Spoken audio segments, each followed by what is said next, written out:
Hello guys, नमस्कार। कैसे हैं आप सब लोग। मेरे को सॉरी आप सबके लिए, क्योंकि बहुत दिनों बाद मैं वीडियो लाया हूँ। मेरे को थोड़ा टाइम नहीं मिला था, किसी चीज़ की वजह से मैं बिजी था। तो मैं एक और वीडियो आपके लिए लाया हूँ, लूस एंड सामान्य ज्ञान। तो जिसने भाइयों ने चैनल सब्सक्राइब नहीं किया है तो चैनल सब्सक्राइब कर देना। सबसे पहले तो आज हम इम्पोर्टेंट टॉपिक पढ़ेंगे। हमारा जो एग्ज़ाम में सबसे ज़्यादा एग्ज़ाम में बनता है क्वेश्चन, तो हमारा एग्ज़ाम में बनता है मध्यकालीन भारत। तो हम मध्यकालीन भारत का टॉपिक पढ़ेंगे।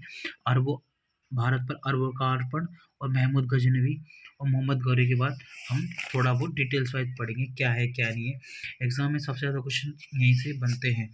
तो आज हम पढ़ते हैं मध्यकालीन भारत कहाँ से स्टार्ट होता है। पूरी वीडियो देखना, पूरा आपको समझ में आएगा।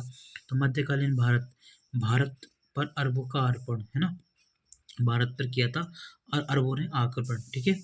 मोहम्मद बिन काशिफ के नेतृत्व में अरबों ने भारत पर पहला सफल आक्रमण किया। अरबों ने सिंध पर 712 ईस्वी में विजय प्राप्त की थी।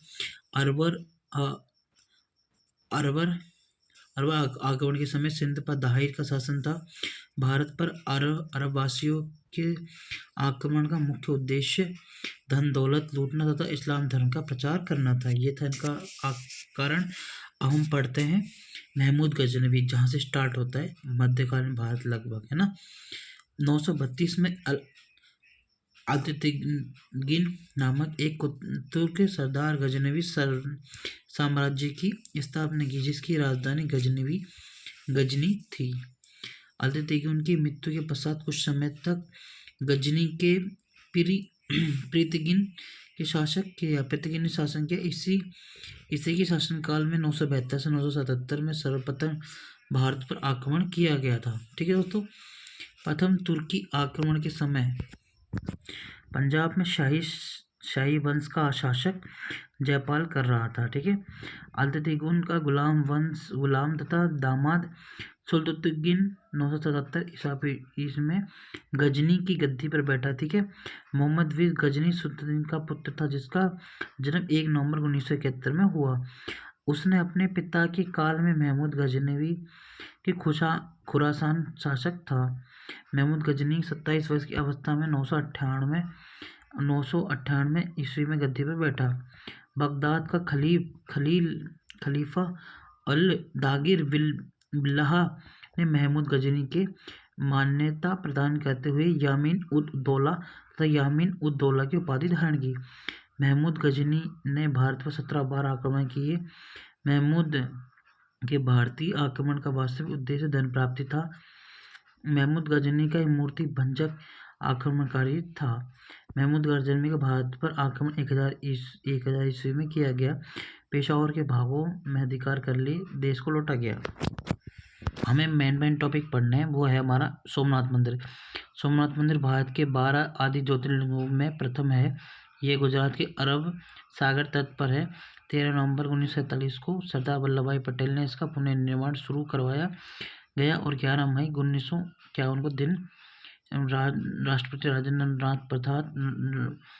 राजेंद्र प्रसाद के द्वारा इस मंदिर की प्राण प्रतिष्ठा की गई थी। और हम थोड़ा बहुत पढ़ लेते हैं। मोहम्मद गजनी का अंतिम भारतीय आक्रमण 1027 में जाटों के विरुद्ध था। मोहम्मद गजनी की मृत्यु 1030 ईस्वी में हो गई। तो ये कंप्लीट हो चुका है। मोहम्मद गौरी मोहम्मद गजनी के अधीन एक छोटा सा राज्य था। 1173 ईस्वी में शहाबुद्दीन मोहम्मद गौरी का शासक बना। इसने भारत पर पहला आक्रमण 1175 ईस्वी में किया। मोहम्मद गौरी का दूसरा आक्रमण 1178 में पाटन गुजरात पर हुआ। इसका शासक भीम सेकंड गौरी को बुरी तरह परास्त किया। मोहम्मद गौरी द्वारा लड़ा गया प्रमुख युद्ध कौन से? तराइन का प्रथम युद्ध 1993 में गौरी और पृथ्वीराज चौहान के बीच में हुआ। इसमें पृथ्वीराज चौहान जीत गए। तराइन का सेकंड युद्ध, इसमें गौरी और पृथ्वीराज चौहान के बीच में हुआ। इसमें पृथ्वीराज जी जीत गए, है ना। और चंदावर का युद्ध 1194 में गौरी और जयचंद्र के बीच में, है ना। जयचंद्र के बीच में जयचंद्र गौरी इसमें जीत गया। 202 में गौरी जीता था। क्यों? क्योंकि उसने पृथ्वीराज चौहान जी को धोखे से हराया था, है ना। फर्स्ट में पृथ्वीराज चौहान जीते 1191 में और 1192 में गौरी जीता था। है ना। तो मोहम्मद घोरी भारत के विचित्र प्रदेशों पर शासक का भार अपने गुलाम से सेनापतियों को सौंपते हुए गजनी लौट गया।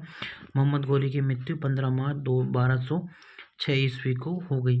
तो आई थिंक हमारा ये मध्यकालीन भारत कंप्लीट हो चुका है लगभग। तो आई थिंक दोस्तों आपको कुछ सीखने को मिला हो तो कमेंट बॉक्स में अपना राय ज़रूर देना, कमेंट ज़रूर करना कैसी लगी वीडियो, और अच्छी लगी तो लाइक सब्सक्राइब और शेयर ज़रूर करना। और अगला टॉपिक हमारा फिर आता है संतुलन वंश यानी गुलाम वंश, जो आगे मैं आपको डिस्कस करके बताऊंगा। बताना ज़रूर, कमेंट बॉक्स खुला है, मैं आपके कमेंटों का इंतजार कर रहा हूँ। और ये हमारा आज का टॉपिक इसी यहीं पर ही ख़त्म हो चुका है और मध्यकालीन भारत का इतिहास पूर्ण हो चुका है। तो अब मध्यकालीन भारत में हमने यहाँ से पढ़ा 712 से 1206 तक हमने ये पूरा पढ़ा। तो अच्छी लगी वीडियो तो कमेंट करना, लाइक करना, शेयर करना, और लूसेंट में कौन सा टॉपिक आपको अच्छा लगता है ज़रूर बताना। Thank you.